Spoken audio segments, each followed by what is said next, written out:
펜타곤이 발칵 뒤집혔습니다. 2억 8천만 원짜리 미국 미사일이 8발 중 한 발만 명중한 그 자리에서 3,500만 원짜리 한국산이 8발 전부 명중했습니다. 가격은 8분의 1, 명중률은 8배. 미 해군 장교들은 입을 다물지 못했습니다.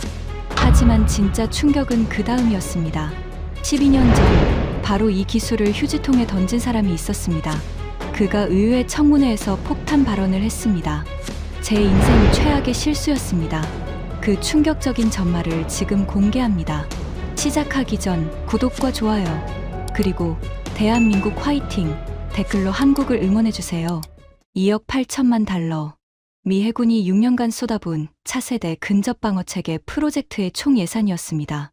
그런데 그 거대한 숫자가 고작 3만 5천 달러짜리 아시아산 로켓 한 발 앞에서 종이 조각처럼 구겨지게 될 줄은 그때까지만 해도 저는 상상조차 하지 못했습니다. 펜타곤 비동 지하 2층 전략분석실. 서버실 냉각팬이 끊임없이 돌아가는 소리가 마치 거대한 심장이 뛰는 것처럼 방 안을 채우고 있었습니다. 저는 32년간 이 건물에서 일해왔지만 이 방에 이렇게 많은 별들이 모인 건 처음이었습니다. 해군 작전사령관 캐서린 오브라이언 중장, 태평양함대 부사령관, 해군성 차관보까지 은빛 별들이 천장의 형광등 아래서 무겁게 빛나고 있었죠. 그리고 그 별들 사이에 끼어앉은 별이 없는 양복 차림의 남자, 리처드 웨일라이트, 그리핀 디펜스의 수석 부사장이자 워싱턴에서 가장 악랄하기로 소문난 로비스트였습니다. 저는 그자의 얼굴을 보는 순간 직감적으로 알았습니다. 오늘 회의가 순탄치 않으리라는 것을요. 시작하지. 오브라이언 사령관이 손가락으로 테이블을 톡톡 두드렸습니다. 그녀의 손톱에는 매니큐어 한 방울 발려있지 않았습니다. 전투기 조종사 출신다운 실용주의자였죠. 벽면 전체를 덮은 대형 스크린에 영상이 떴습니다. 끝없이 펼쳐진 바다, 회색빛 파도가 일렁이는 태평양 한복판이었습니다.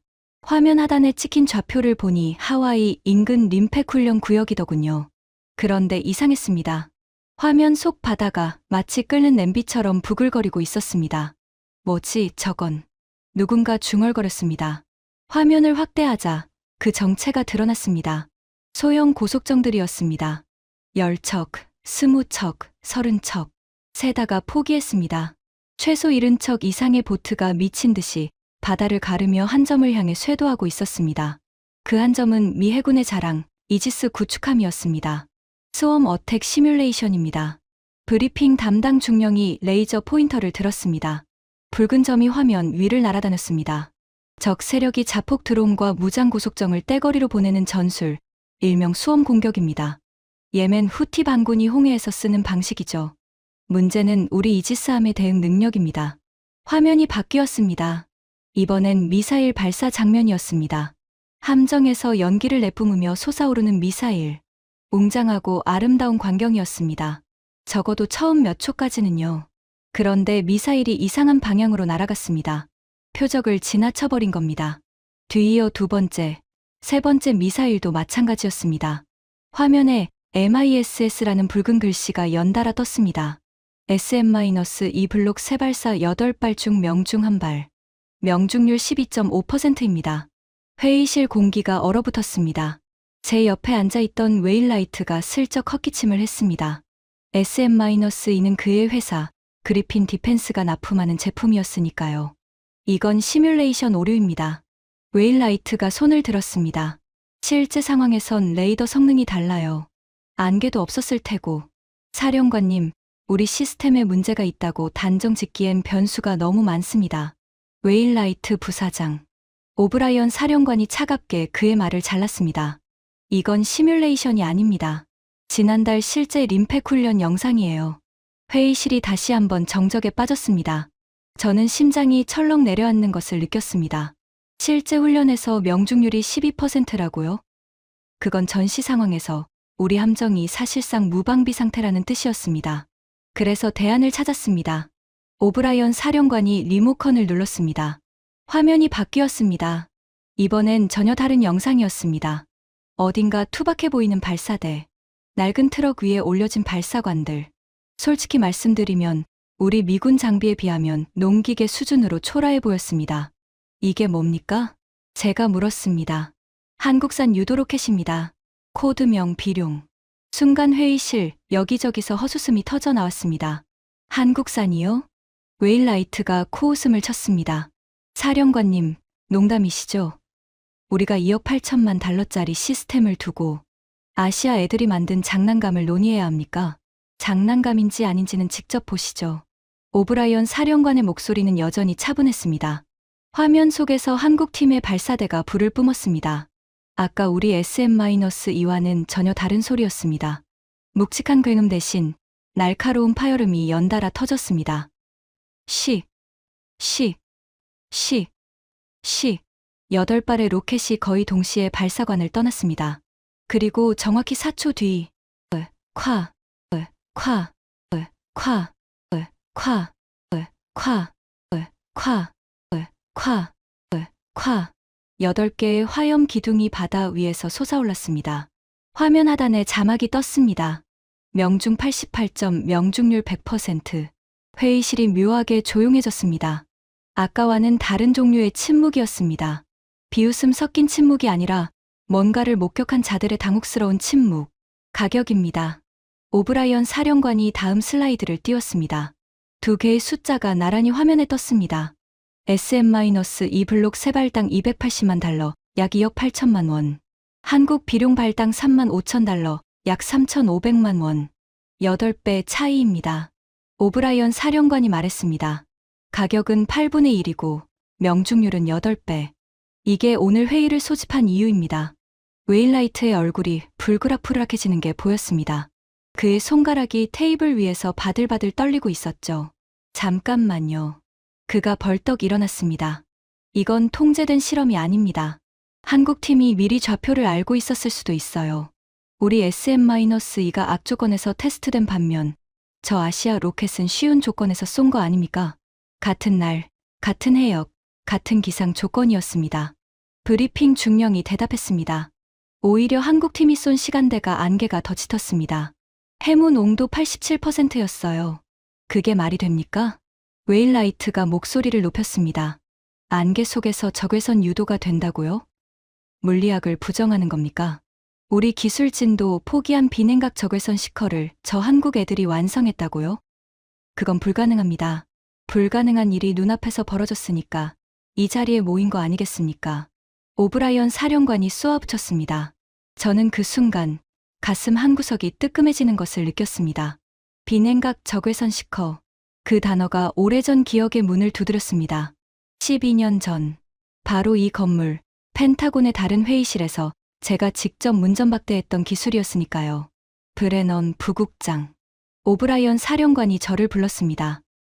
네, 부국장이 이번 건 담당하세요.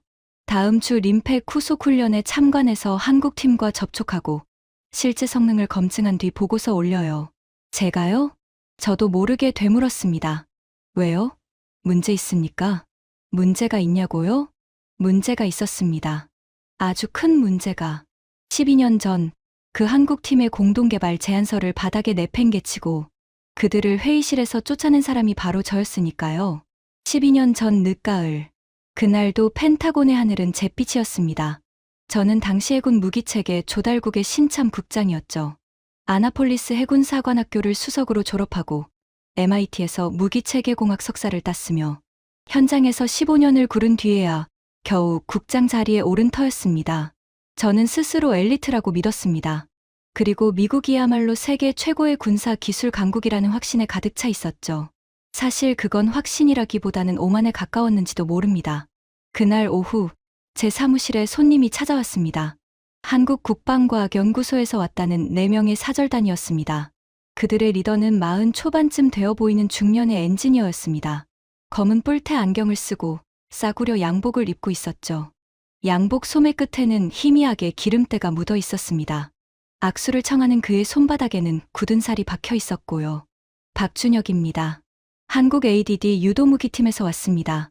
그가 고개를 숙여 인사했습니다. 저는 그때 그의 이름조차 제대로 기억하려 들지 않았습니다. 그저 아시아에서 온 기술자 정도로 치부했죠. 무슨 일로 오셨죠? 제가 퉁명스럽게 물었습니다. 그는 가방에서 서류 뭉치를 꺼냈습니다. 표지에는 비냉각 적외선 탐색기 공동개발 제안서라는 글씨가 적혀 있었습니다. 종이 귀퉁이가 닳아서 보풀이 일어 있었습니다. 오랜 시간 공들여 준비한 티가 역력했죠. 미국과 한국이 공동으로 차세대 유도무기 기술을 개발하면 어떨까 해서요. 그의 영어는 유창했지만 억양에서 한국어 특유의 리듬이 느껴졌습니다. 냉각 장치 없이 작동하는 적외선 탐색기입니다. 성공하면 제조 단가를 10분의 1로 낮출 수 있습니다. 미국의 기초 연구력과 한국의 양산 기술을 합치면 가능하다고 봅니다. 저는 그의 말을 듣는 둥 마는 둥 했습니다. 솔직히 말해서 한국 엔지니어가 미국의 기술 협력을 제안한다는 것 자체가 우스웠습니다.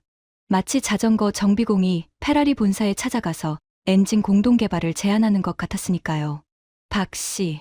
저는 이름을 부르는 것조차 귀찮아서 그냥 성만 불렀습니다. 솔직하게 말해도 될까요? 네, 말씀하세요. 비냉각 적외선 시커, 우리 미국 연구진도 5년 전에 포기한 기술입니다. 록히드 마틴, 레이시온, 노스롭 그루먼. 미국 최고의 방산업체들이 수십억 달러를 쏟아부었지만 전부 실패했어요. 냉각 없이는 센서 노이즈를 잡을 수 없다는 게 결론이었습니다. 저희가 보기엔 다른 접근법이 있습니다. 신호처리 알고리즘을 개선하면. 박 씨, 저는 그의 말을 잘랐습니다. 방금 제 말 이해 못하셨나요? 록히드 마틴이 실패했어요. 레이시온이 포기했고요. 그런데 한국이 성공하겠다고요? 솔직히 말해서 미국이 못하는 걸 한국이 할 수 있다고 생각하세요? 회의실에 무거운 침묵이 내려앉았습니다. 박준혁이라는 사람의 얼굴에 감정이 스쳐 지나가는 것이 보였습니다. 분노인지, 수치심인지, 아니면 그 둘이 뒤섞인 무엇인지. 하지만 그는 감정을 빠르게 추스르고 다시 입을 열었습니다. 브레넌 국장님, 저희도 쉽지 않다는 건 알고 있습니다. 하지만 저희 팀이 3년간 연구한 결과 가능성이 있다고 판단했습니다. 최소한 검토라도 해주시면. 검토할 가치가 없습니다. 저는 딱 잘라 말했습니다. 이건 기술의 문제가 아니에요. 미국 방산업계가 한국과 핵심 기술을 공유할 이유가 없습니다. 우리가 얻을 게 뭡니까? 당신들은 우리 기술을 배워가고 우리는 뭘 얻죠? 박준혁의 얼굴이 굳어졌습니다. 저희는 공동개발을 제안하는 겁니다. 일방적으로 기술을 달라는 게 아니라. 그래요. 저는 자리에서 일어났습니다. 회의를 끝내겠다는 신호였죠. 공동개발. 좋은 말이죠. 하지만 현실은 다릅니다. 한국 방산시장 규모가 얼마죠? 미국의 몇 퍼센트나 되나요? 우리가 굳이 작은 시장을 위해 핵심 기술을 공유할 이유가 없어요. 저는 그가 가져온 제안서를 손에 들었습니다. 그리고 휴지통 위에서 손을 놓았습니다. 퍽, 두툼한 서류가 철제 휴지통 바닥에 떨어지는 소리가 회의실에 울렸습니다. 돌아가세요. 그리고 다음에 펜타곤에 오시려면 좀 더 현실적인 제안을 가져오시길. 박준혁의 손이 미세하게 떨리는 것이 보였습니다. 그의 뒤에 서 있던 젊은 연구원 하나가 앞으로 나서려 했습니다. 아마 항의하려 했겠죠. 하지만 박준혁이 손을 들어 그를 제지했습니다. 알겠습니다. 그가 낮은 목소리로 말했습니다. 시간 내주셔서 감사합니다. 그는 허리를 굽혀 휴지통에서 제안서를 주워들었습니다. 구겨진 표지를 손바닥으로 쓱쓱 펴는 그의 손가락 마디마디가 하얗게 질려 있었습니다. 그들이 회의실 문을 열고 나가는 순간 저는 창밖을 바라보고 있었습니다. 그들의 뒷모습은 눈에 들어오지도 않았죠. 문이 닫히고 나서 저는 혼잣말로 중얼거렸습니다. 한국이 무슨 기술을 개발하겠다고. 그때 제 책상 위 액자 속에서 아버지의 사진이 저를 바라보고 있었습니다. 해군 제복을 입은 젊은 시절의 아버지. 한국전 참전용사, 인천 상륙작전에 참여했던 구축함 승조원. 아버지는 돌아가시기 전에 이상한 말씀을 하셨습니다. 마이클, 한국을 무시하지 마라. 내가 그 나라에서 본 건 폐허 속에서도 눈빛이 살아있는 사람들이었다. 저들은 달라. 언젠가 너도 알게 될 거다. 저는 그 말을 노인의 감상쯤으로 치부하고 잊어버렸습니다. 그게 제 인생 최악의 실수였다는 걸 12년이 지나서야 깨달았지만요. 12년 후 하와이 진주만. 태평양 함대 사령부가 위치한 이곳은 미 해군의 심장이나 다름없었습니다. 하지만 저는 지금 심장이 아니라 위장에 문제가 생긴 것 같은 기분이었습니다. 속이 울렁거렸거든요.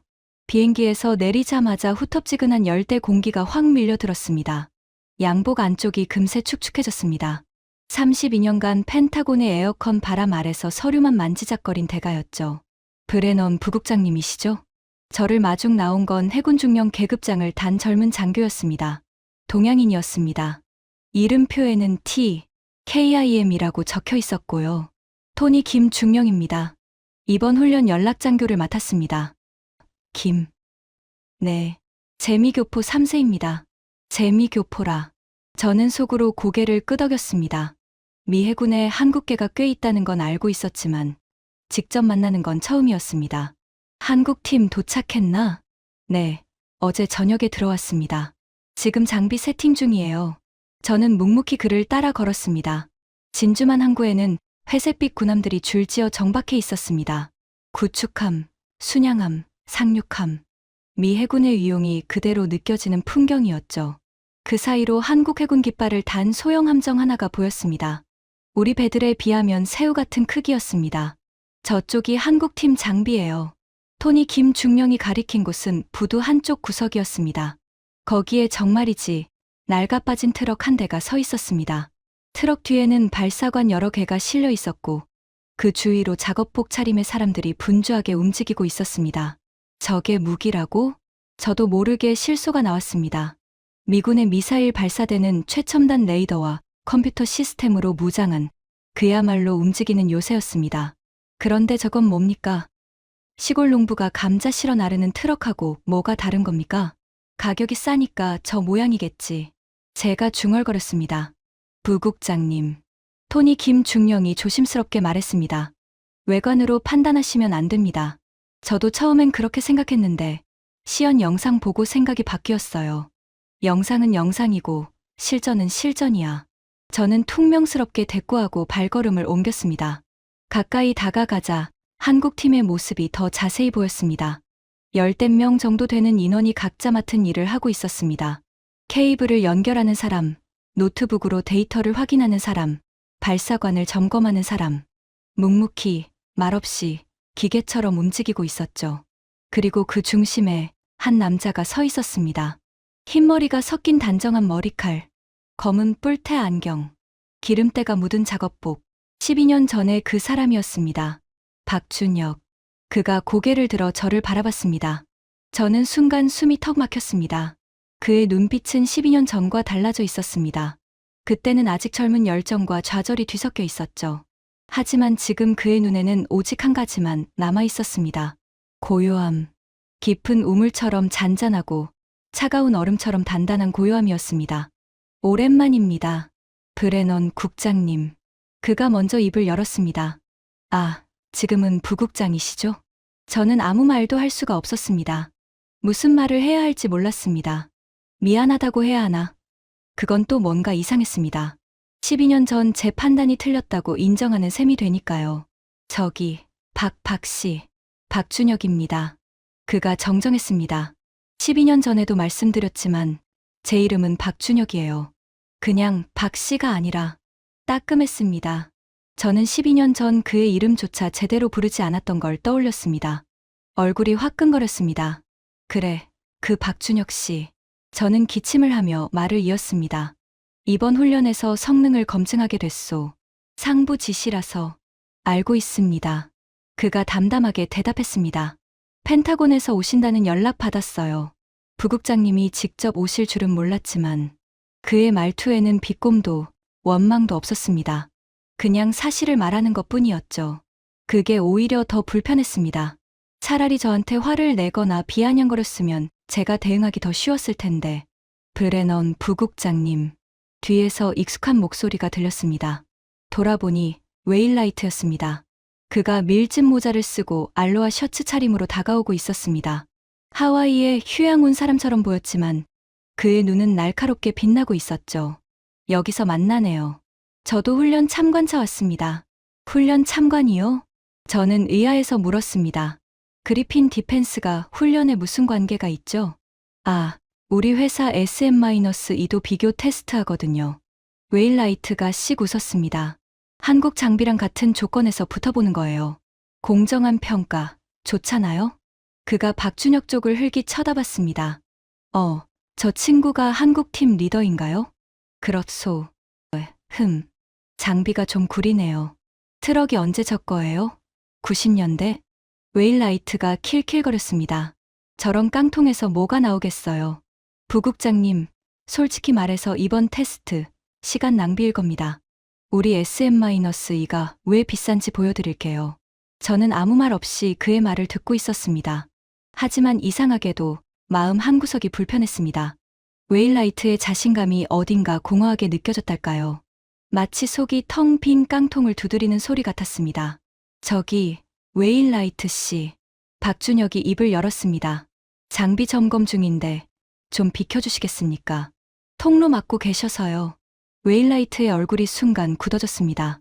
아마 자신이 무시당했다고 느낀 모양이었죠. 뭐야? 이 친구? 점검 중이라고요. 위험 구역이에요. 박준혁의 목소리는 여전히 담담했습니다. 미국 손님이시든 뭐가 되셨든 안전 규정은 지키셔야죠. 웨일라이트가 헛웃음을 쳤습니다. 한국 친구들 참 버릇없네. 그가 몸을 돌려 저한테 말했습니다. 부국장님, 저런 애들이 만든 무기가 제대로 작동할 거라고 보세요? 저는 장담합니다. 내일 테스트에서 한국팀 완전히 망신당할 거예요. 35,000달러짜리가 뭘 할 수 있겠습니까? 그는 킬킬대며 저를 이끌고 부두를 떠났습니다. 저는 걸어가면서 뒤를 돌아봤습니다. 박준혁이 아직도 그 자리에 서서 저희 쪽을 바라보고 있었습니다.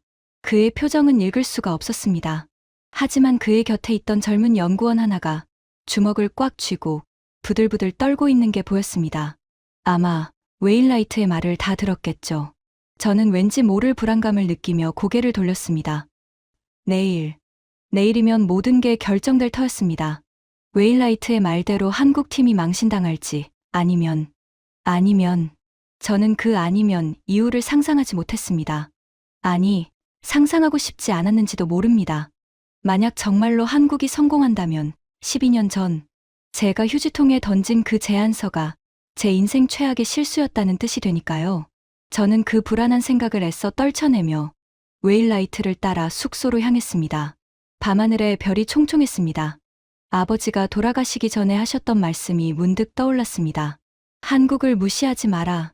저들은 달라. 왜 하필 지금 그 말이 떠오르는 걸까요? 저는 고개를 저으며 숙소 문을 열었습니다. 내일이면 알 수 있겠죠. 아버지의 말이 옳았는지, 제 판단이 옳았는지. 그때까지만 해도 저는 제가 틀렸을 가능성을 1%도 인정하지 않았습니다. 그게 얼마나 어리석은 오만이었는지 24시간 뒤에 뼈저리게 깨닫게 되었지만요. 다음 날 새벽 5시, 저는 알람이 울리기도 전에 눈이 떠졌습니다. 창밖으로 하와이의 새벽 하늘이 보였습니다. 수평선 너머로 희뿌연 빛이 번지고 있었죠. 하지만 그 아름다운 풍경이 눈에 들어오지 않았습니다. 간밤에 꿈을 꿨습니다. 아버지가 나오는 꿈이었습니다. 해군 제복을 입은 젊은 시절의 아버지가 인천 앞바다에서 저를 바라보고 있었습니다. 입술이 움직였지만 소리는 들리지 않았습니다. 하지만 저는 그 말이 뭔지 알 것 같았습니다. 한국을 무시하지 마라. 저는 고개를 세차게 흔들며 침대에서 일어났습니다. 샤워기에서 쏟아지는 찬물로 머리를 식혔습니다. 꿈은 꿈일 뿐이라고, 오늘 테스트에서 미국이 제 실력을 보여줄 거라고 스스로를 다독였죠. 오전 7시 훈련장으로 이동했습니다. 진주만에서 헬기로 40분 거리에 있는 해상훈련구역이었습니다. 이지스 구축함 USS 벤포드호가 훈련의 중심 플랫폼이었습니다. 갑판에 내리자마자 짭조름한 바닷바람이 얼굴을 때렸습니다. 파도 냄새와 철 녹슨 냄새가 뒤섞여 코끝을 찔렀죠. 브레넌 부국장님, 이쪽으로요. 토니 김중령이 저를 안내했습니다. 함교 아래 통제실로 들어서자 수십 개의 모니터가 푸른 빛을 뿜어내고 있었습니다. 레이더 화면, 적외선 영상, 기상 데이터, 온갖 숫자와 그래프가 실시간으로 흘러가고 있었죠. 오, 부국장님. 웨일라이트가 커피잔을 들고 다가왔습니다. 그는 어젯밤 술을 마셨는지 눈이 충혈되어 있었지만 표정만큼은 자신감에 차 있었습니다. 오늘 쇼 기대하세요. 우리 SM-2 블록사가 뭘 할 수 있는지 직접 보여드릴게요. 작년에 업그레이드된 최신형이에요. 2억 8천만 달러 프로젝트의 결실이죠. 한국팀은요? 저 친구들. 웨일라이트가 코웃음을 쳤습니다. 갑판 구석에서 뭔가 만지작거리고 있던데요. 솔직히 저 트럭 발사대 보기만 해도 불안하지 않아요? 하중 계산이나 제대로 했을지. 저는 대답하지 않고 창밖을 바라봤습니다. 갑판 한쪽에 한국팀의 장비가 설치되어 있었습니다. 어제 부두에서 봤던 그 낡은 트럭 발사대. 박준혁이 발사관 옆에 서서 뭔가를 점검하고 있었습니다. 그의 손이 발사관 표면을 천천히 쓸어내리고 있었는데 마치 오랜 친구를 어루만지는 것 같았습니다. 훈련 시작 10분 전입니다. 방송이 울렸습니다. 통제실이 긴장감으로 팽팽해졌습니다. 장교들이 각자의 위치로 이동했고 모니터 앞에 앉은 병사들의 손가락이 바쁘게 움직이기 시작했습니다. 표적 투입합니다. 레이더 화면에 붉은 점들이 나타났습니다. 하나, 둘, 셋. 점점 늘어났습니다. 최종적으로 화면에 찍힌 점은 72개. 무인 고속 드론 72대가 수평선 너머에서 이쪽을 향해 쇄도하고 있었습니다. 스웜 어택 시뮬레이션. 예멘 후티 반군이 홍해에서 사용하는 전술 그대로였습니다.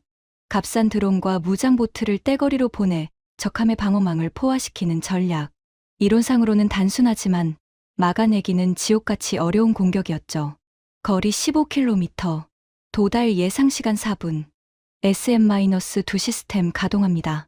웨일라이트가 제 옆으로 다가왔습니다. 그의 눈이 흥분으로 반짝이고 있었습니다. 보세요, 부국장님. 저게 2억 8천만 달러의 위력입니다. 함정 중앙에 수직 발사대가 열렸습니다. 하얀 연기가 피어오르더니 쿵 하는 굉음과 함께 미사일이 솟아올랐습니다. 웅장했습니다. 수십 년간 미 해군의 방패 역할을 해온 SM-2의 발사 장면은 그 자체로 하나의 예술이었죠. 한 번 발사, 추적 중. 모니터에 미사일의 궤적이 그려졌습니다. 붉은 선이 표적을 향해 날아갔습니다. 그런데 뭔가 이상했습니다. 미사일의 궤적이 흔들리기 시작했습니다. 마치 술 취한 사람처럼 비틀거리더니 표적을 스쳐 지나가 버렸습니다. 한 번 실패, 재조준. 통제실에 긴장이 흘렀습니다. 두 번 발사, 두 번째 미사일이 솟아올랐습니다. 이번에는 궤적이 안정적이었습니다. 표적을 향해 일치선으로 날아갔습니다. 모두가 숨을 죽였습니다. 쾅! 폭발음이 울렸습니다. 두 번 명중. 통제실에서 환호성이 터져 나왔습니다. 웨일라이트가 주먹을 불끈 쥐었죠. 봤죠? 이게 미국 기술이에요. 하지만 환호는 오래가지 않았습니다. 세 번 발사, 추적 중. 실패. 네 번 발사, 추적 중. 실패. 다섯 번 발사, 추적, 이탈. 실패. 모니터에 MISS라는 붉은 글씨가 연달아 떴습니다. 한 번, 두 번, 세 번. 통제실의 공기가 싸늘해지기 시작했습니다. 뭐야, 왜 이래? 웨일라이트의 목소리가 떨리기 시작했습니다. 6번 발사. 실패. 7번 발사. 실패. 8번 발사. 모두가 마지막 미사일을 지켜봤습니다. 제발, 제발 명중해라. 저도 모르게 손에 땀이 흥건해졌습니다. 미사일이 표적을 향해 날아갔습니다. 거리가 좁혀졌습니다. 500m, 300m, 100m. 그리고 스쳐 지나갔습니다. 8번 실패. 통제실이 묘지처럼 고요해졌습니다. 방금 무슨 일이 일어난 건지 아무도 입을 열지 못했습니다. 미국 최신의 미사일 시스템 SM-2 블록 4점. 2억 8천만 달러를 들여 개발한 자랑스러운 방패. 그 방패가 8발 중 1발만 명중시키고 7발을 허공에 날려버린 겁니다. 명중률 12.5%. 이건 오류예요. 웨일라이트가 다급하게 말했습니다. 레이더 간섭이 있었을 거예요. 아니면 기상 조건이. 오늘 안개가 좀 있잖아요?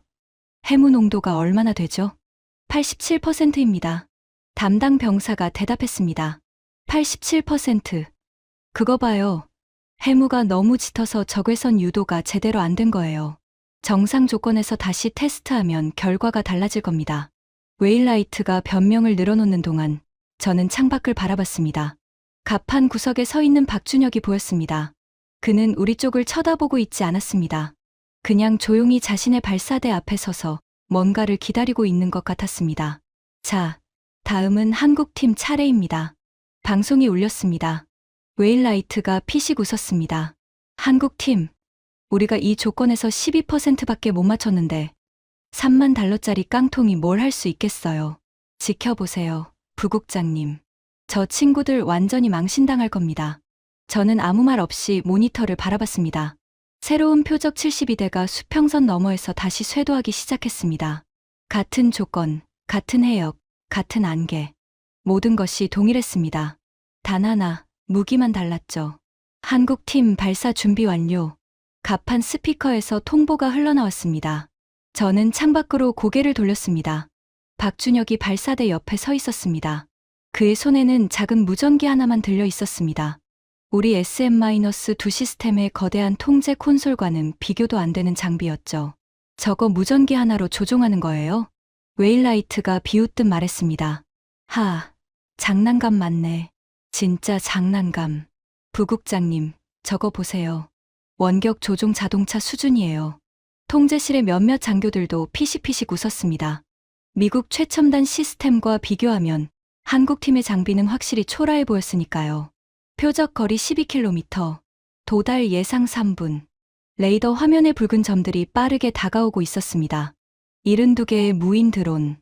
아까 우리 SM-2가 12.5%의 명중률로 무력하게 빗나간 그 표적들이었습니다. 발사 준비. 박준혁의 목소리가 무전기를 통해 들려왔습니다. 낮고 차분한 음성이었습니다. 그의 곁에 서 있던 젊은 연구원들이 일제히 고개를 숙여 장비를 점검했습니다. 한 명이 노트북 화면을 확인하며 뭔가를 보고했습니다. 거리가 멀어서 소리는 들리지 않았지만 박준혁이 고개를 끄덕이는 게 보였습니다. 거리 8km. 발사 3초 전. 박준혁이 손을 들었습니다. 통제실이 조용해졌습니다. 아까까지 킬킬대던 장교들도 입을 다물었습니다. 농담이든 뭐든 발사 순간만큼은 지켜봐야 했으니까요. 3, 2, 1점. 발사.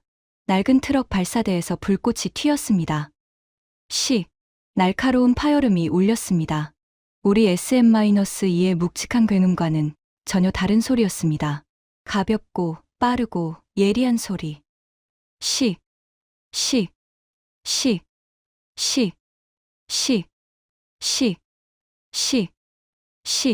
8발의 로켓이 거의 동시에 발사관을 떠났습니다. 하얀 연기 꼬리를 남기며 수평선을 향해 날아갔습니다. 추적 시작. 모니터에 8개의 궤적이 그려졌습니다. 초록색 선들이 표적을 향해 일직선으로 뻗어갔습니다. 웨일라이트가 코웃음을 쳤습니다. 날아가는 건 예쁘네요. 문제는 맞추느냐지. 저도 솔직히 기대하지 않았습니다. 아까 우리 시스템이 12%밖에 못 맞췄는데 저 싸구려 로켓이 뭘 할 수 있겠습니까? 그냥 형식적으로 쏘고 끝나겠지. 그렇게 생각했습니다. 표적 접근 중. 충돌 예상 4초. 모니터 속 초록색 선들이 붉은 점들에 가까워졌습니다. 4초, 3초, 2초, 1초. 쾅. 첫 번째 폭발이 터졌습니다. 화면에 HIT라는 초록색 글씨가 떴습니다. 한 번 명중. 쾅. 두 번 명중. 쾅. 쾅. 세 번, 네 번 명중. 통제실에서 누군가 헛기침을 했습니다. 쾅. 쾅. 쾅. 5번, 6번, 7번 명중. 마지막 한 발이 남았습니다. 모든 시선이 모니터에 집중되었습니다. 저도, 웨일라이트도, 통제실의 모든 장교들도 숨을 죽이고 화면을 바라봤습니다. 초록색 선이 마지막 붉은 점에 다가갔습니다. 그리고 쾅. 8번 명중. 통제실이 정적에 휩싸였습니다. 아무도 말이 없었습니다. 아무도 움직이지 않았습니다. 모니터 화면에 찍힌 결과만이 푸른빛 속에서 빛나고 있었습니다. 명중 88, 명중률 100%, 8발 전부 명중. 같은 조건, 같은 해역, 같은 안개 87%. 우리 SM-2가 한 발만 맞추고 7발을 허공에 날린 바로 그 조건에서 한국의 35,000달러짜리 로켓은 8발을 전부 명중시켰습니다. 이건 웨일라이트가 입을 벌렸습니다. 하지만 다음 말이 나오지 않았습니다. 이건 뭐야? 그가 다시 중얼거렸습니다. 이건 말이 안 돼. 레이더 조작이야. 아니면 미리 좌표를 입력해 놓은 거야. 적외선 유도가 해무 87%에서 작동한다고. 그건 물리적으로 불가능해. 웨일라이트 부사장. 뒤에서 목소리가 들렸습니다. 돌아보니 캐서린 오브라이언 사령관이 서 있었습니다. 그녀가 언제 통제실에 들어왔는지 몰랐습니다. 지금 눈앞에서 일어난 일을 봤으면서 불가능하다고요? 사령관님, 이건 분명히 뭔가 문제가 있습니다. 한국팀이 사전에 표적 정보를 입수했거나 아니면 발신기를 심어놨거나 같은 조건, 같은 표적, 같은 시스템이었습니다. 오브라이언 사령관이 차갑게 말했습니다. 우리 팀이 표적을 투입했고 우리 레이더가 추적했어요. 한국팀은 발사만 했을 뿐입니다. 조작 의혹 제기하시려면 증거를 가져오세요. 웨일라이트의 얼굴이 불그락불락해졌습니다. 하지만 이건 숫자가 말해주고 있잖아요. 오브라이언 사령관이 모니터를 가리켰습니다. SM-2 블록사 8발 중 1발 명중. 명중률 12.5%. 한국 비룡 8발 중 8발 명중. 명중률 100%. 가격 비교도 해드릴까요? 그녀가 이어 말했습니다. SM-2발당 280만 달러. 비룡 발당 3만 5천 달러. 가격 차이 80배. 명중률 차이 8배. 총 효율 차이 640배. 통제 시에 무거운 침묵이 내려앉았습니다. 640배. 미국이 1달러로 할 수 있는 일을 한국은 640달러의 효율로 해내고 있다는 뜻이었습니다. 저는 다리에 힘이 풀리는 것을 느꼈습니다. 옆에 있던 의자에 털썩 주저앉았습니다. 12년 전, 바로 이 기술이었습니다. 박준혁이 들고 왔던 그 제안서, 비냉각 적외선 탐색기. 저는 그걸 휴지통에 던지며 말했죠. 미국이 못하는 걸 한국이 할 수 있다고 생각하세요? 그들은 해냈습니다. 미국이 포기하고 일본이 포기하고 유럽이 포기한 그 기술을 12년 동안 묵묵히 끈질기게 결국 완성해낸 겁니다. 창밖으로 박준혁이 보였습니다. 그는 여전히 발사대 옆에 서 있었습니다. 환호하지도 자축하지도 않았습니다. 그냥 조용히 팀원들의 어깨를 두드리고 장비를 점검하고 있었습니다. 마치 이 정도는 당연하다는 듯이 저는 그 순간 깨달았습니다. 이건 운이 아니었습니다. 이건 12년간의 집념이 만들어낸 결과였습니다. 그리고 저는 12년 전에 그 집념을 발로 짓밟았습니다. 훈련이 끝난 후 통제실에서 긴급 브리핑이 소집되었습니다. 오브라이언 사령관이 주재하는 자리였습니다. 함대 참모들, 기술진, 그리고 웨일라이트까지 좁은 회의실에 열댓 명이 빼곡히 들어찼습니다. 에어컨이 가동되고 있었지만 공기가 답답하게 느껴졌습니다.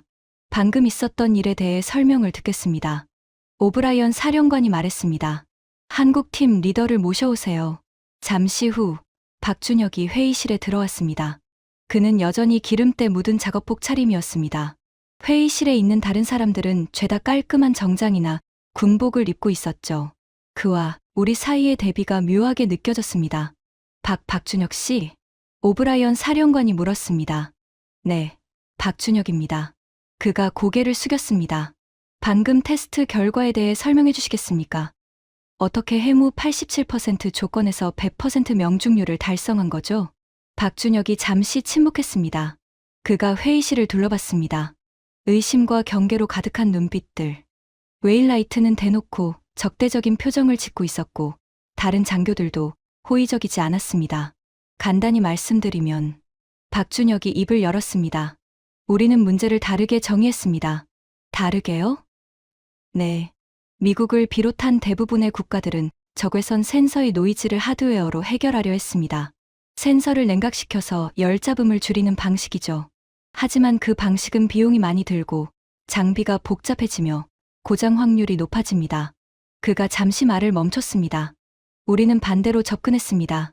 하드웨어를 바꾸는 대신 소프트웨어로 해결했어요. 노이즈가 있는 상태에서도 표적을 식별할 수 있는 신호 처리 알고리즘을 개발한 겁니다. 그게 가능합니까? 오브라이언 사령관이 물었습니다. 12년이 걸렸습니다. 박준혁이 담담하게 대답했습니다. 처음 3년은 완전한 실패였어요.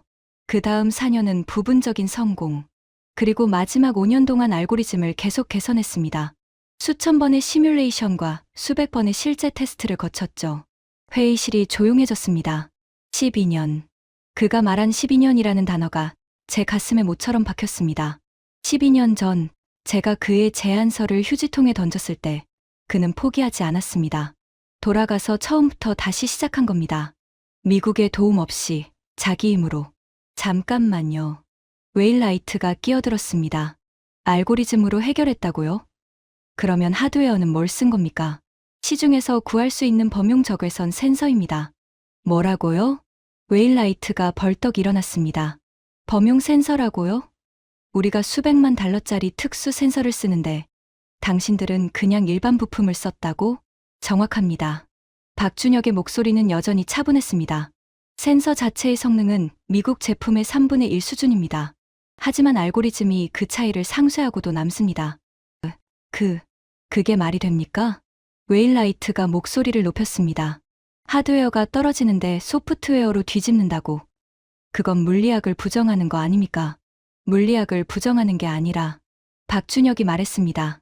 물리학을 더 깊이 이해하는 겁니다. 회의실에 정적이 흘렀습니다. 웨일라이트의 얼굴이 불그락푸르락해졌습니다. 반박하고 싶지만 할 말이 없는 표정이었죠. 박준혁 씨, 오브라이언 사령관이 물었습니다. 개당 가격이 35,000달러라고 했죠? 네. 양산 단가 기준입니다. 우리 SM-2는 280만 달러입니다. 80배 차이네요. 네. 그러면 같은 예산으로 80배 더 많은 발사체를 확보할 수 있다는 뜻입니까? 단순 계산으로는 그렇습니다. 박준혁이 고개를 끄덕였습니다. 하지만 저희가 목표로 하는 건 단순히 많이 쏘는 게 아닙니다. 적은 비용으로 확실하게 막는 겁니다. 스웜 어택처럼 대량의 표적이 쇄도할 때 비싼 미사일을 한 발 한 발 쏘는 건 비효율적입니다. 저렴한 요격체를 대량으로 운용하는 게 더 현실적이죠. 오브라이언 사령관이 천천히 고개를 끄덕였습니다. 합리적인 논리네요. 그녀가 자리에서 일어났습니다. 박준혁 씨, 감사합니다. 더 자세한 기술 검토는 추후에 진행하겠습니다. 박준혁이 고개를 숙여 인사하고 회의실을 나갔습니다. 문이 닫히고 나서 웨일라이트가 폭발했습니다. 사령관님, 저건 명백한 덤핑입니다. 한국 정부가 보조금을 줘서 가격을 낮춘 거예요. 그런 거랑 우리 제품을 비교하면 안 됩니다. 웨일라이트 씨, 오브라이언 사령관이 차갑게 말했습니다. 방금 당신 회사 제품은 8발 중 1발 맞았습니다. 한국 제품은 8발 전부 맞았고요. 가격이 문제가 아니라 성능이 문제예요. 성능으로 답해주세요. 웨일라이트가 입을 벌렸다 닫았습니다. 할 말이 없었던 겁니다. 저는 조용히 자리에서 일어났습니다. 가슴이 답답했습니다. 밖으로 나가서 바람이라도 쐬고 싶었습니다. 복도로 나오니 박준혁이 멀리서 걸어가고 있었습니다. 박 씨, 아니, 박준혁 씨. 저도 모르게 그를 불렀습니다. 그가 멈추고 돌아봤습니다. 저는 그에게 다가갔습니다. 무슨 말을 해야 할지 몰랐습니다. 그냥 발이 먼저 움직였습니다. 저기. 네. 말이 나오지 않았습니다. 박준혁이 조용히 저를 바라봤습니다. 그의 눈에는 원망도 승리감도 없었습니다. 그냥 담담한 눈빛이었습니다. 12년 전 일, 기억하십니까? 그가 먼저 물었습니다. 기억합니다. 저는 고개를 숙였습니다. 제가 그때 무례했습니다. 당신의 제안서를 제대로 검토도 안 하고. 괜찮습니다. 박준혁이 말했습니다. 덕분에 우리가 직접 해냈으니까요. 그 말이 비수처럼 가슴에 꽂혔습니다. 덕분에. 그는 제 거절을 원동력으로 삼았던 겁니다. 미국이 안 도와주면 우리가 직접 하겠다. 그 각오로 12년을 버텨온 거였죠. 하나만 물어봐도 되겠습니까? 저는 힘겹게 말했습니다. 12년 동안 포기하고 싶지 않았습니까? 성공할 거라는 보장도 없었는데. 박준혁이 잠시 침묵했습니다. 그가 주머니에서 뭔가를 꺼냈습니다. 낡은 수첩이었습니다. 모서리가 닳고 표지에 얼룩이 묻어 있었습니다. 이거. 그가 수첩을 펼쳤습니다. 첫 페이지에 날짜가 적혀 있었습니다. 12년 전 날짜였습니다. 바로 제가 그의 제안서를 휴지통에 던진 그 날짜. 그 아래에 한 줄이 적혀 있었습니다. 언젠가 그들도 알게 될 것이다. 저는 가슴이 먹먹해지는 것을 느꼈습니다. 매일 실험 기록을 썼습니다. 박준혁이 말했습니다. 실패한 날은 왜 실패했는지, 성공한 날은 뭐가 달랐는지. 2847일 동안 하루도 빠지지 않았습니다. 2847일. 네, 정확히 그만큼 걸렸습니다. 그가 수첩을 도로 주머니에 넣었습니다. 포기하고 싶었던 날은 세지도 않았습니다. 셀 수 없을 만큼 많았으니까요. 하지만 매번 이 수첩을 펼칠 때마다 생각했습니다. 오늘 포기하면 어제까지의 2846일이 헛된다고. 저는 아무 말도 할 수 없었습니다. 그저 고개를 숙이고 서 있었습니다. 브레넌 부국장님. 박준혁이 말했습니다. 원망 같은 건 없습니다. 진심으로요. 12년 전 당신이 거절했을 때 저도 처음엔 분했습니다. 하지만 지금 생각하면 그게 우리를 더 강하게 만들었어요. 그가 몸을 돌려 걸어가기 시작했습니다. 아, 그리고 그가 멈추고 돌아봤습니다. 부국장님 아버지분. 한국전 참전 용사시라고 들었습니다. 저는 깜짝 놀랐습니다. 그걸 어떻게 알았을까요?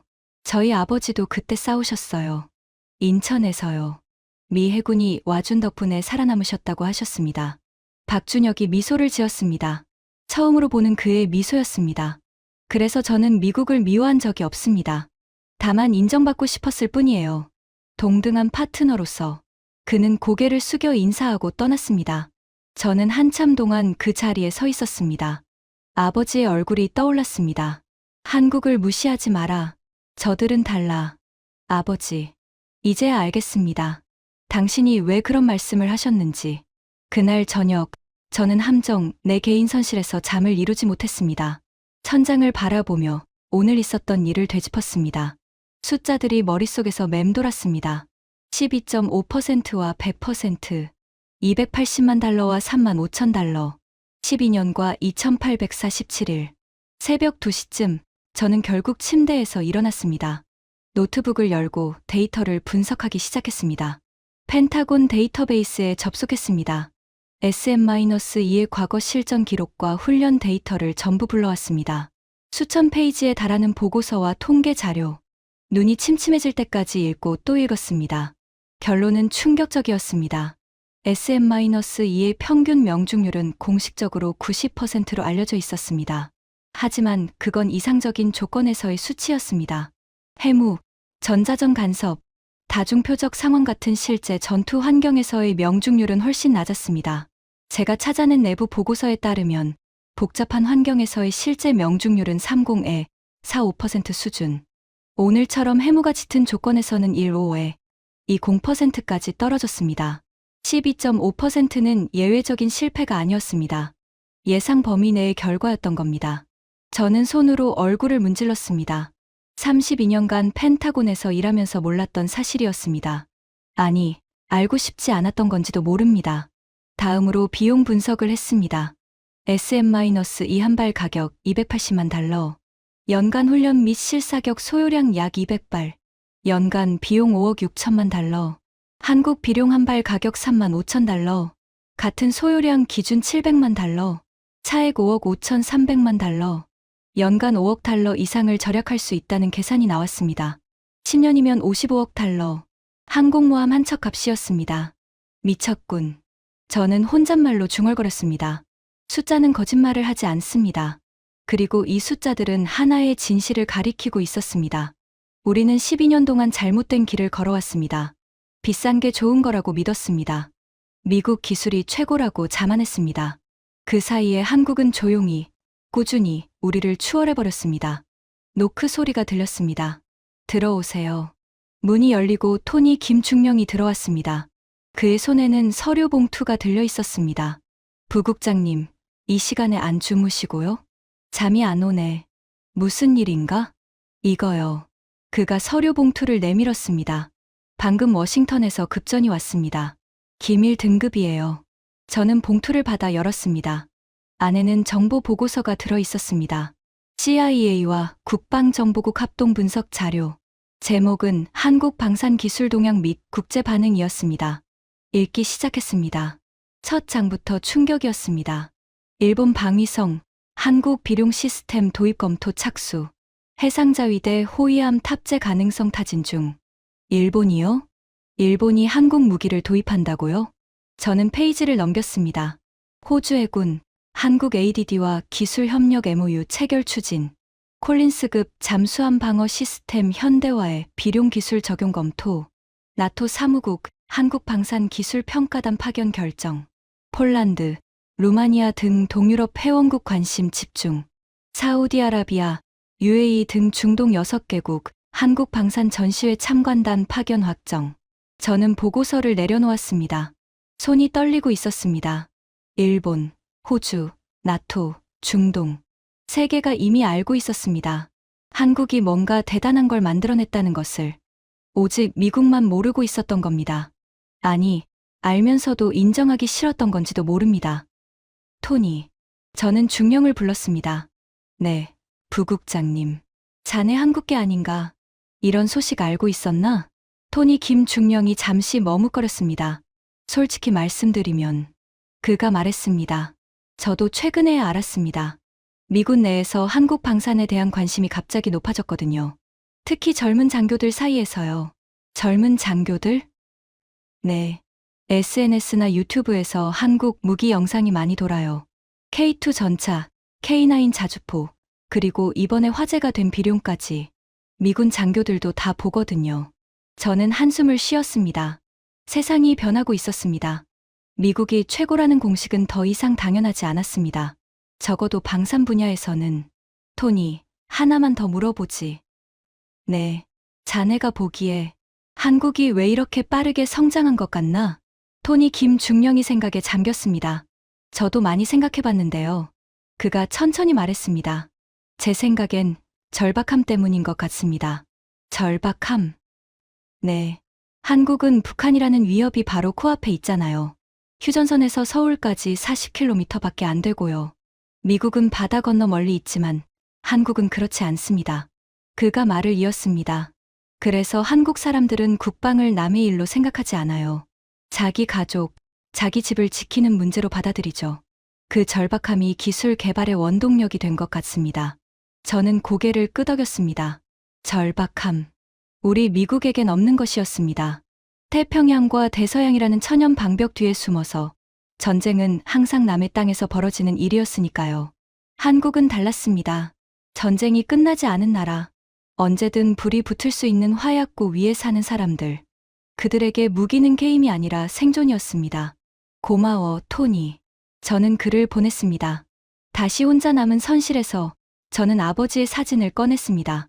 지갑 속에 항상 넣어 다니는 낡은 사진. 인천 앞바다에서 찍은 젊은 해군 수병의 모습. 아버지. 저는 사진을 바라보며 중얼거렸습니다. 당신이 지킨 그 나라가 이렇게 됐습니다. 우리가 버린 기술을 스스로 완성하고 이제 세계가 줄을 서서 사려고 합니다. 사진 속 아버지는 아무 말이 없었습니다. 하지만 왠지 미소 짓고 있는 것 같았습니다. 내일. 저는 사진을 도로 지갑에 넣으며 말했습니다. 내일 박준혁 씨를 다시 만나야겠습니다. 제대로 이야기를 나눠봐야 할 것 같아요. 창밖으로 동이 트고 있었습니다. 긴 밤이 끝나가고 있었습니다. 다음 날 오전. 저는 한국팀이 묵고 있는 숙소를 찾아갔습니다. 진주만 기지 외곽의 허름한 게스트하우스였습니다. 미군 고급 장교들이 묵는 호텔과는 비교도 안 되는 시설이었죠. 페인트가 벗겨진 외벽, 녹슨 에어컨 실외기. 하지만 안에서는 분주한 움직임이 느껴졌습니다. 부국장님, 토니 김중령이 의아한 표정으로 물었습니다. 왜 갑자기 여길? 박준혁 씨를 만나고 싶어서. 저는 대답하고 숙소 문을 두드렸습니다. 잠시 후 문이 열리고 젊은 연구원이 얼굴을 내밀었습니다. 어제 갑판에서 봤던, 주먹을 꽉 쥐고 분노를 참던 그 청년이었습니다. 누구세요? 아, 그가 저를 알아봤습니다. 눈빛이 차갑게 변했습니다. 뭔 일이시죠? 박준혁 팀장님 계신가? 팀장님 바쁘신데요. 젊은 연구원의 목소리에 적대감이 묻어났습니다. 당연했습니다. 어제 웨일라이트가 했던 말을 다 들었을 테니까요. 괜찮아, 민수야. 안에서 박준혁의 목소리가 들렸습니다. 들어오시라고 해. 젊은 연구원, 민수라고 불린 청년이 마지못해 문을 열어줬습니다. 숙소 안은 좁은 거실 겸 작업실이었습니다. 바닥에 케이블이 어지럽게 널려 있었고 구석에 쌓인 장비 상자들 위로 노트북 세 대가 돌아가고 있었습니다. 박준혁이 테이블 앞에 앉아 있었습니다. 그의 앞에는 두꺼운 서류 뭉치가 펼쳐져 있었습니다. 앉으세요, 부국장님. 그가 맞은편 의자를 가리켰습니다. 저는 앉으면서 테이블 위 서류를 슬쩍 봤습니다. 영어, 일본어, 아랍어가 섞여 있었습니다. 바쁘신 것 같네요. 네. 좀요. 박준혁이 서류를 정리하며 말했습니다.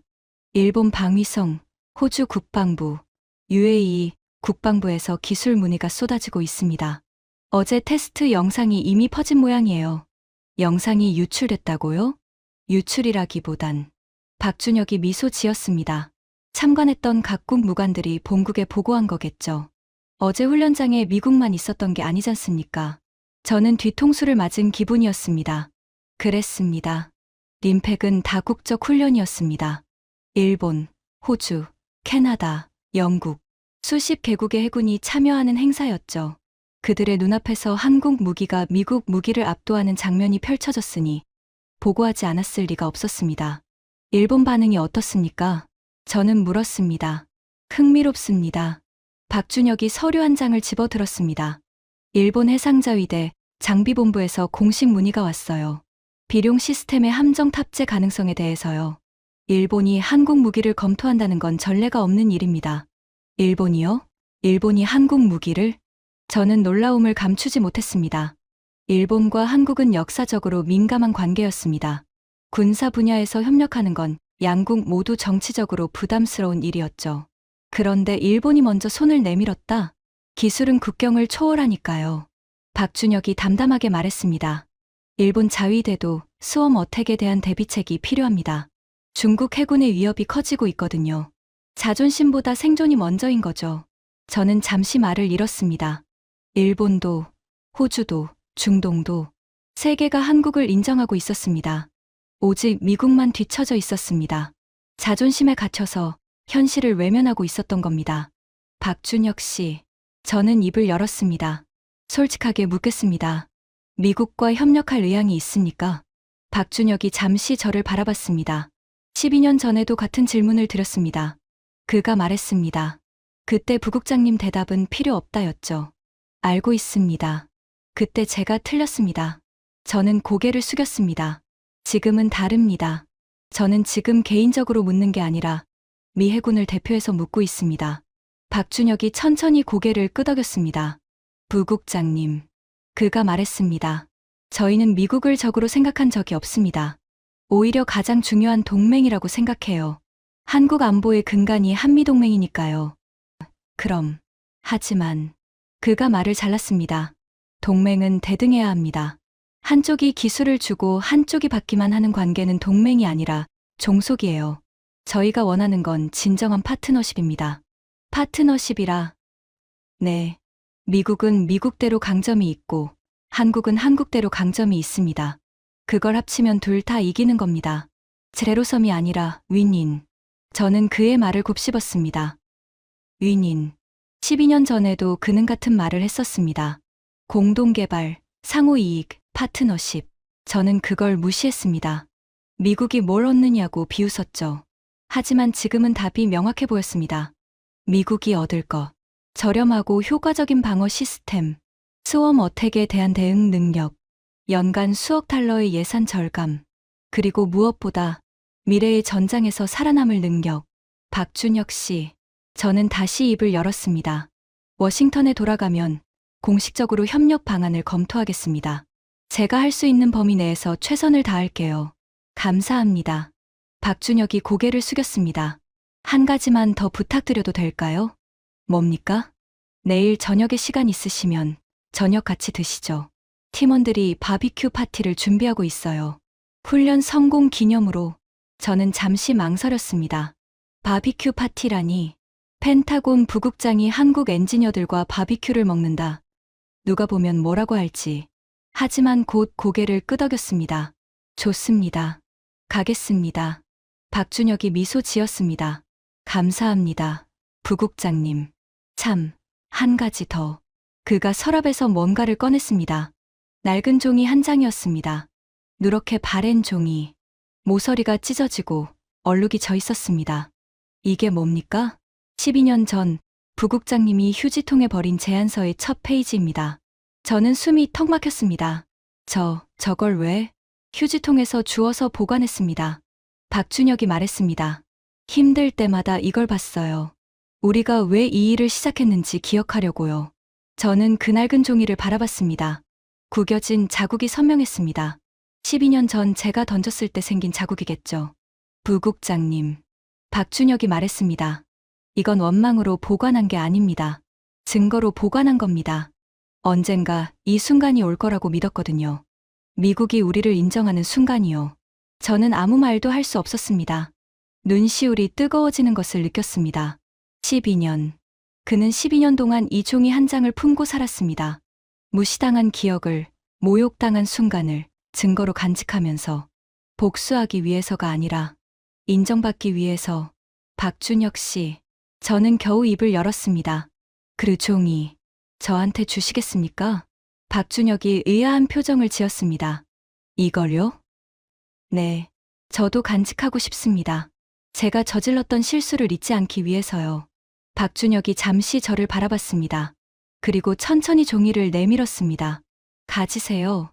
저는 그 낡은 종이를 받아들었습니다. 손가락 끝에서 12년의 세월이 느껴졌습니다. 고맙습니다. 저는 그 종이를 가슴 주머니에 넣었습니다.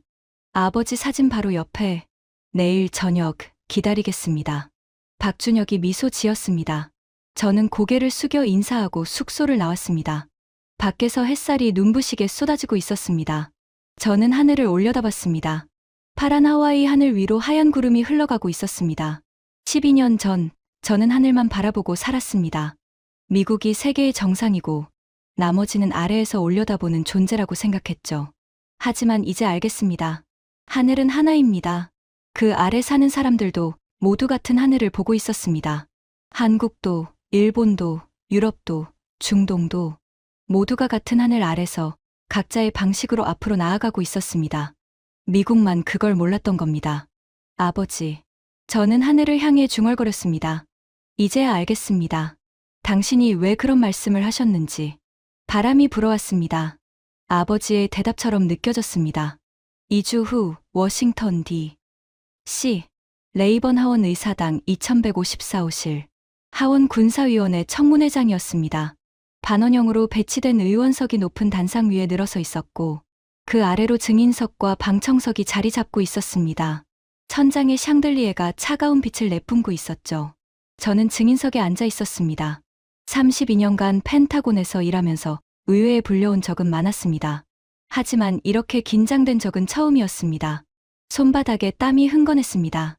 양복 안쪽 주머니에서 낡은 종이 한 장의 감촉이 느껴졌습니다. 12년 전 제가 휴지통에 던졌던 그 제안서. 오늘 청문회를 시작하겠습니다. 제임스 하워드 군사위원장이 의사봉을 두드렸습니다. 백발의 노신사였습니다. 해군 출신으로 베트남전 참전 용사이기도 했죠. 안건은 차세대 해군 방어체계 도입 방안입니다. 최근 림팩 훈련에서 논란이 된 사안에 대해 관계자들의 증언을 듣겠습니다. 방청석이 웅성거렸습니다. 저는 고개를 돌려 방청석을 바라봤습니다. 기자들, 군 관계자들, 그리고 방산업체 임원들. 그 중에서 웨일라이트의 얼굴이 눈에 들어왔습니다. 그는 최고급 양복을 입고 자신만만한 표정으로 앉아 있었습니다.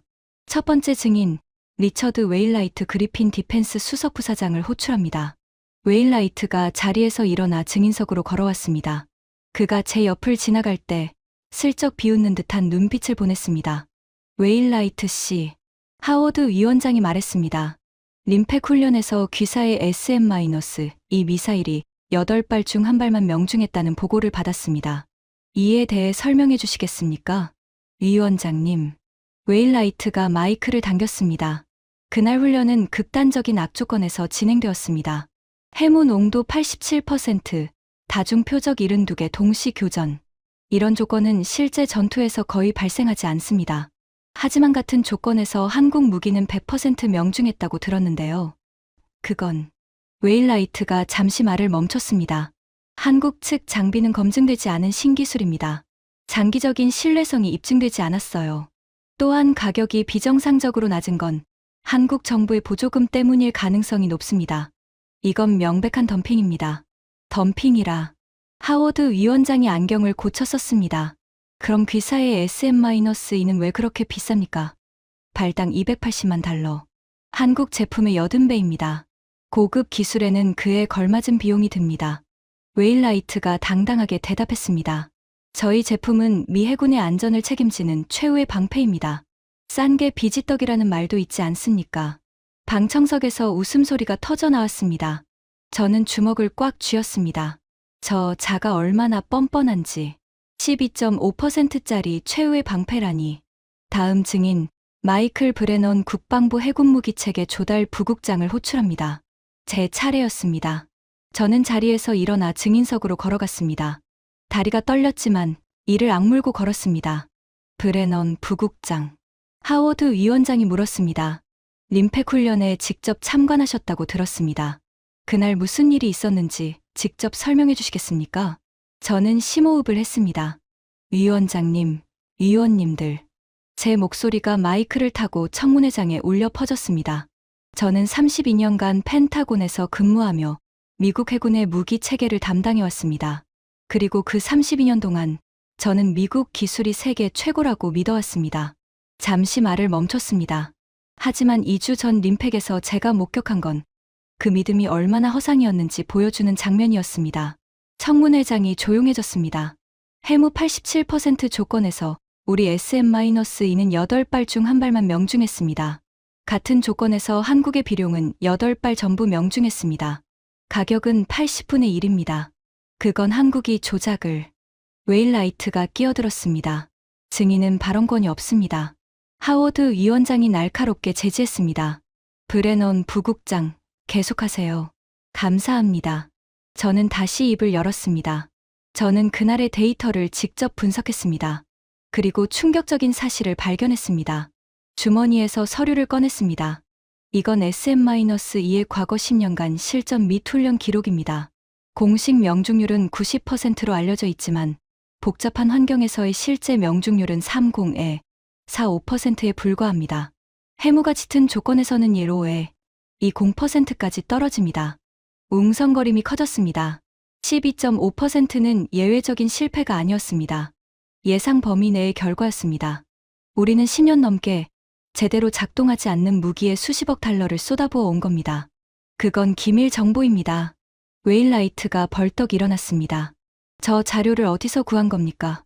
불법 유출 아닙니까? 펜타곤 내부 데이터베이스에서 합법적으로 열람한 자료입니다. 저는 차분하게 대답했습니다.